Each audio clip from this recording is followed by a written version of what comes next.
Hi, this is Todd Howard of Bethesda Game Studios, and we're here to show you a sneak peek at our latest game, Skyrim. Each time we do a new Elder Scrolls game, we like to start fresh, and Skyrim is no different. Coming off of Oblivion, and then the team did Fallout 3, we had a huge list of things we knew we wanted to do technically with the current generation of hardware and PCs to bring a virtual fantasy world to life. So we've rewritten the render, we've rewritten all the gameplay, the scripting language, the faces, the foliage, and all this comes together in our new engine we call the Creation Engine.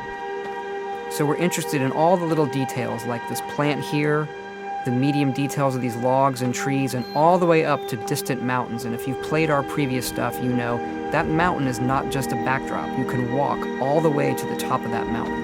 And it's a huge world. Like our previous games, you can create any kind of character you want and then go do what you want.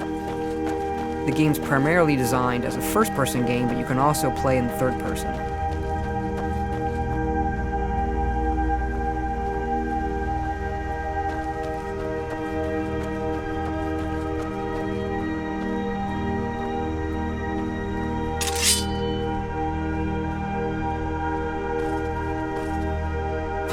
Our big motto for Skyrim is, you are who you play. So whatever you have in your hands, or whatever you're using, you're going to get better at, and then you're going to level up.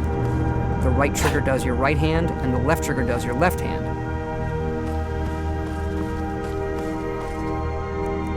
And you could put either a weapon or a spell.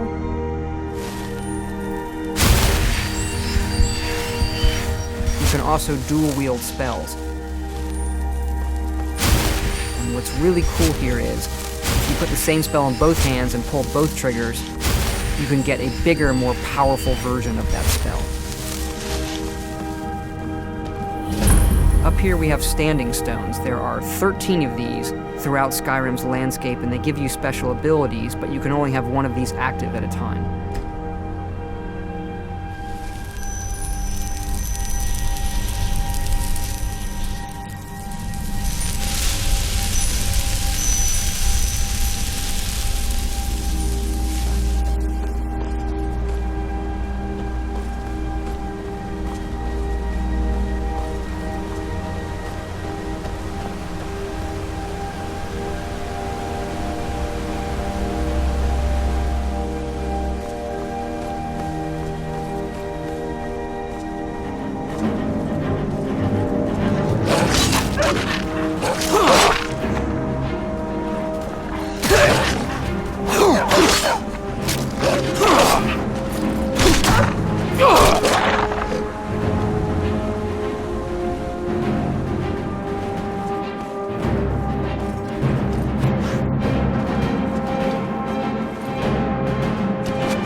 This is your character menu. Here you can see all your items, not just what they do stat-wise, but also what they look like. Each of the thousands of objects you can find can be zoomed in, rotated, and looked at in high detail.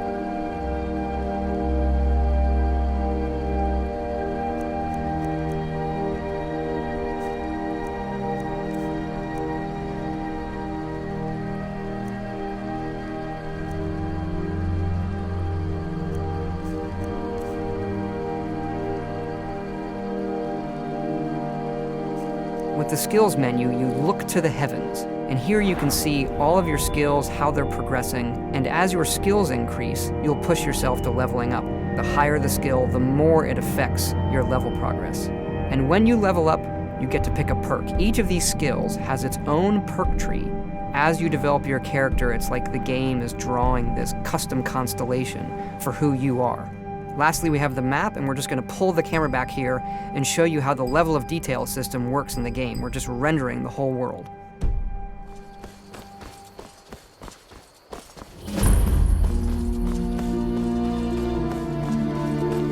A dragon! I saw a dragon! What? What is it now, Mother?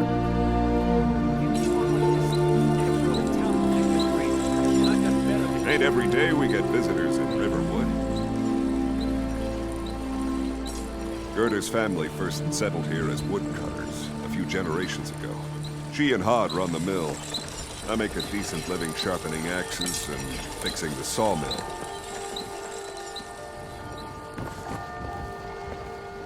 Here for work? Get an axe. And bring me all the wood you can chop.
This mountain here is the tallest mountain in Skyrim. It's called the Throat of the World. It is home to the Greybeards, who are masters of the voice. The voice is the ability to use the language of dragons and form these magical shouts. And this is a power that you will learn throughout Skyrim's main quest.